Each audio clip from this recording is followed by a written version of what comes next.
This is 7 News, the voice of the border. Tonight, business owners shocked at the level of retail abuse from angry customers. Albury's elected representatives to decide if the city wants a strip club in the CBD. And burger lovers camp out overnight to win free hamburgers for a year. 7 News begins now. Good evening. Short-staffed business owners are bracing for hordes of angry shoppers this Christmas period. Already there's been a big spike in retail workers being verbally abused, prompting calls for tougher protection laws. It's no secret Christmas shopping can be a stressful time. Everything's so expensive and it's all packed in here. I don't know that people are their kindest when they're stressed out, so probably not practicing patience. And just, expenses and the heat. But for those on the other side of the counter, it can be a nightmare. Many say staff often cop abuse from angry customers. Few people that tolerate our staff badly and the abusive behaviour.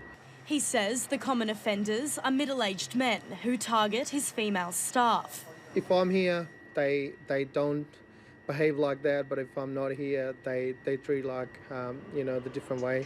Bracing for a busy holiday season, many shop owners have taken a zero-tolerance approach, saying you can't put a price on staff.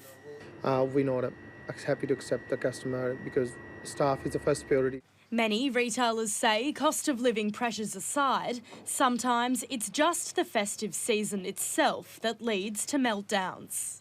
Generally at Christmas time it does get a bit stressful. Priming her team for the hordes of angry shoppers.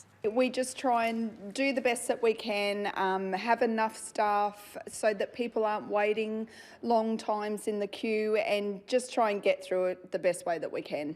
A survey by the Allied Employees Union found a damning 76% of retail and food staff experienced verbal abuse this year. That's up nearly 50%, prompting calls for tougher laws for protection of workers. The 4 years imprisonment for a common assault, but up to 11 years if it involves grievous bodily harm to a worker. Enough's enough. It's got to change. Christmas is meant to be a time of goodwill to all. Well, let's start with our shops and those essential workers who got us through COVID and will get us through Christmas too. Proving it pays to be on the nice list this Christmas. Phoebe Worthley, 7 News. Opposition to a strip club in the heart of Albury continues to bubble away on the border. After a protest and hundreds of signatures on petitions, it's unclear when residents will know the future of the risque venue. Jacqueline Stanley joins us now from Olive Street. And Jackie, when will we know? Maddie, it's looking like we'll have to wait until next year to find out if this former hair salon will become a strip club. It will go down to a vote between councillors because there's been well more than 5 objections from the public. The planning documents show that the proposed venue plans to open from 7 p.m. till 3 a.m. and that a qualified sound technician will install ceiling speakers with a noise limiter. There are some fears around the type of crowd the venue may attract and if a strictly no bikie attire policy is enough to curb a potential spike in crime. So, Maddie, as I said, it's a waiting game at the moment to find out how those councillors will vote. Thanks for the update, Jackie. Jacqueline Stanley reporting there for us tonight. New data has revealed almost 1 million Australians either delayed or avoided their prescription medication due to its cost. Regional pharmacists are helping fight for change as concern grows that some people might be compromising their health. Cost of living now costing our health. You can't go without gas, you can't go without electricity, can't go without food, so medications is one of the things that gets cut off the list quite early. The Australian Bureau of Statistics has released new data. It reveals the proportion of people who delayed or avoided getting prescription medication when needed due to its cost, showing an increase from 5.6% in the 2022 financial year to 7.6% in the 2023 financial year. Particularly medications that aren't covered by the PBS, so things for vertigo, things for nausea, list goes on. People just simply can't afford them. They're $40, $50 a month. Those with multiple health conditions say they are finding it tough. Now with my extra medication, once it runs out, I'm probably spending $70 plus a month. The wife gets a few sort of different things for stuff, and it does affect her a lot. Like, they just go up, but like everything, cost of living is just huge.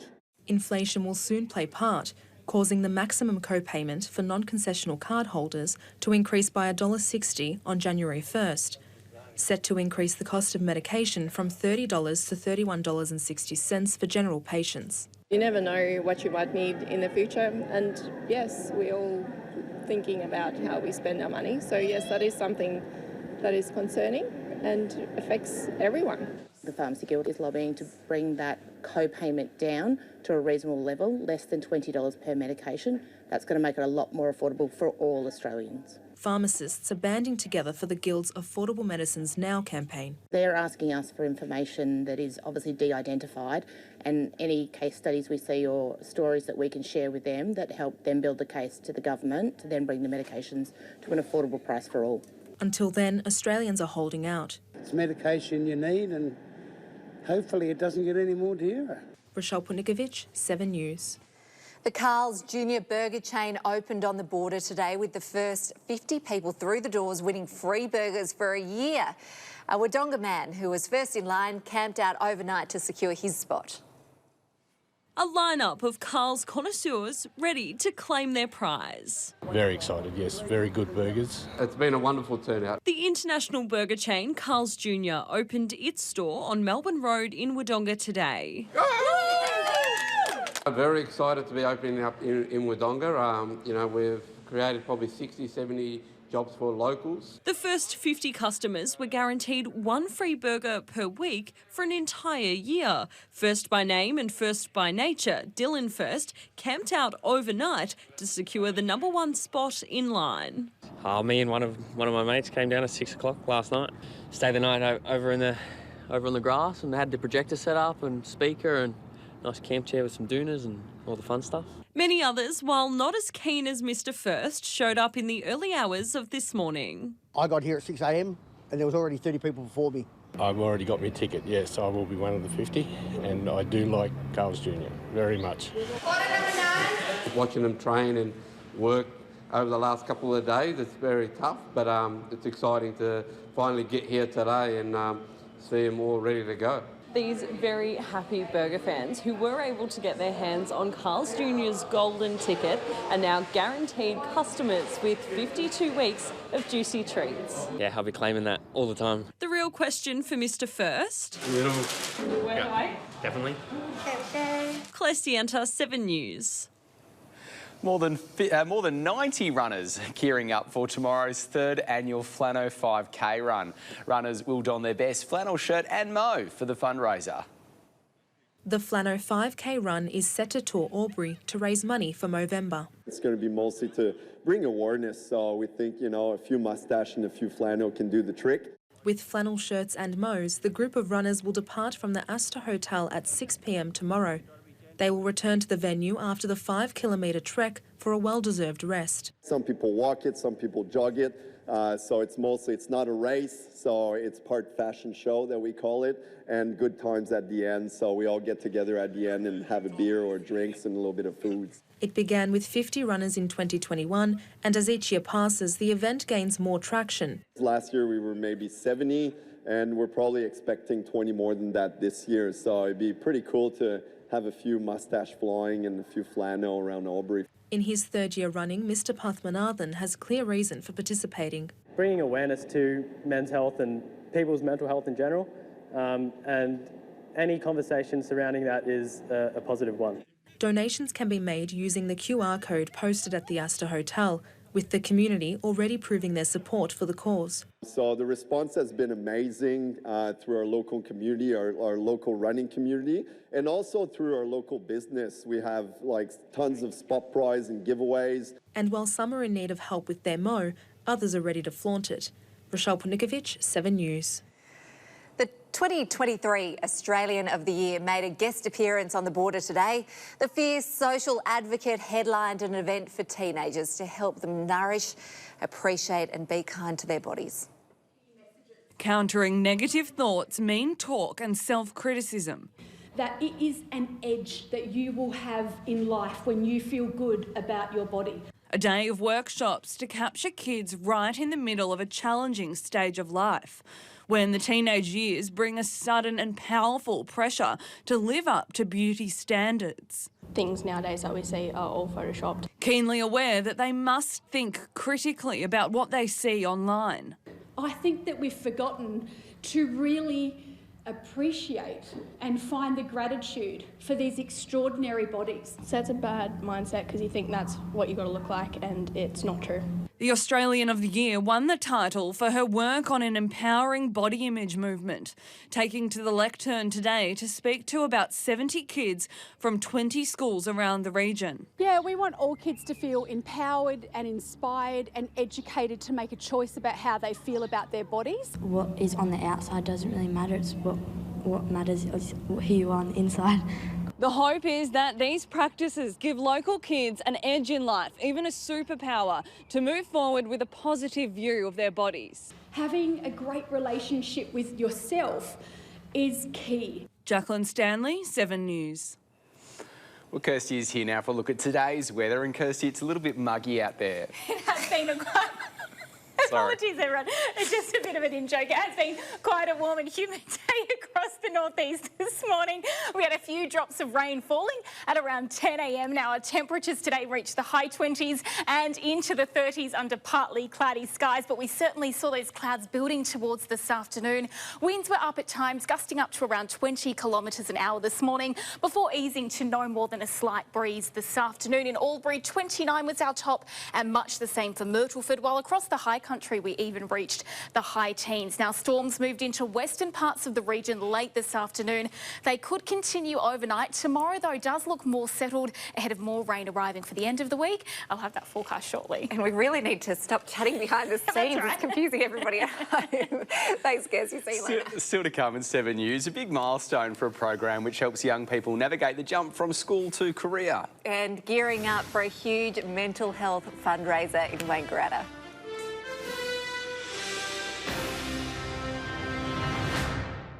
Welcome back. Wangaratta Rodeo Grounds will be transformed into a bustling night market on Saturday. Last year's Project 365 raised a whopping $33,000 for mental health, and more may be raised this year. Festivities kick off at midday with plenty of food stalls and live music. This year's event will raise funds for our Into Our Hands Foundation, which provides mental health first aid in workplaces.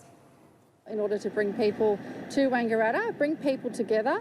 We know that events in our community build resilience, they build connection, and they really bring people together to experience these creative arts.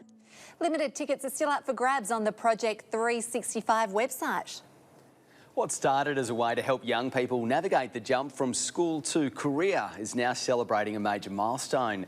The Country Education Foundation has now chalked up 30 years, and it's all from humble beginnings. 3 decades of helping young people to achieve their career goals is worth celebrating. The Country Education Foundation marking the milestone with a well-earned party. It's a community-inspired desire to really help the young people as they were leaving school find a better career. Born in Burrawa, the CEF has grown to become a national charity.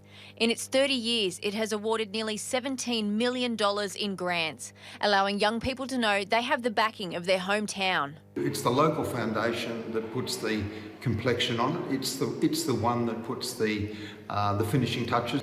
Supporting them to go to university to further their education, or to take on a trade. We'll often buy the tools, or we'll pay for accommodation. The founders say the charity's success comes down to the results it has delivered. Meeting the people, seeing the difference that it makes, going to just listening to the students. And they want to keep making a difference, but on an even bigger scale. To grow into other states. We're not in Western Australia, we're not in Tasmania. We have got we're in a small way in Northern Territory and South Australia, and we just see that need, and people keep telling us about that need in communities.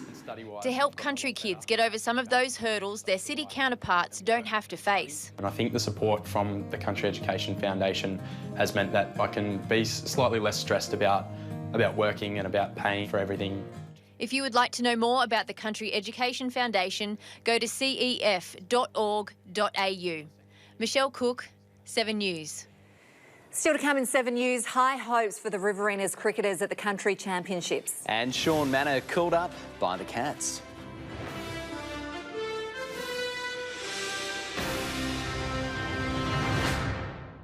Welcome back. Sean Manna's AFL dream has come true. Manna was last night drafted with pick 36 by Geelong. At 26 years of age, the former Lavington and North Albury player becomes one of the stories of this year's draft.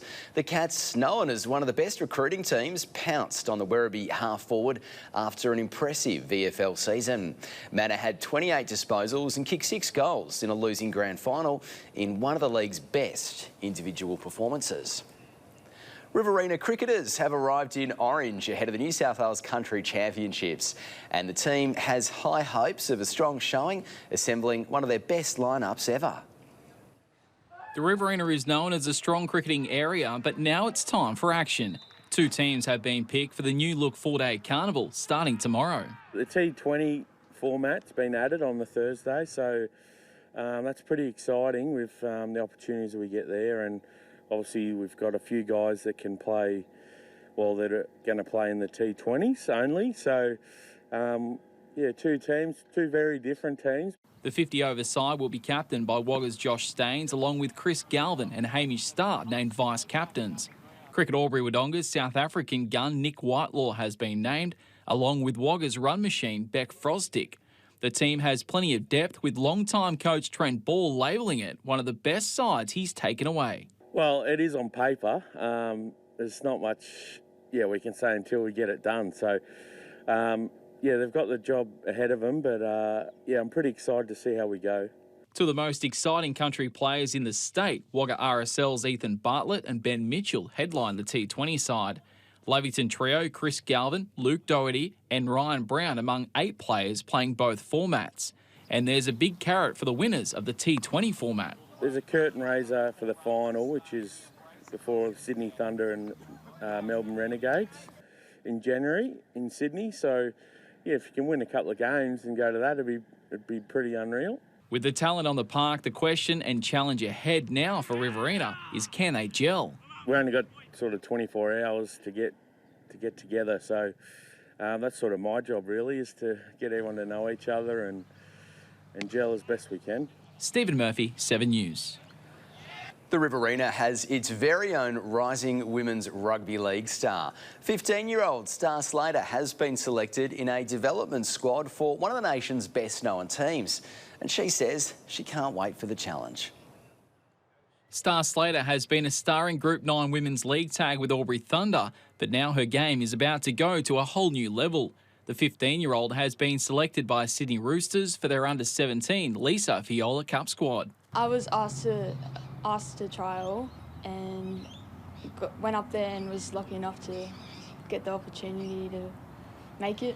Slater met her teammates for the first time in Sydney last week before 3 training runs.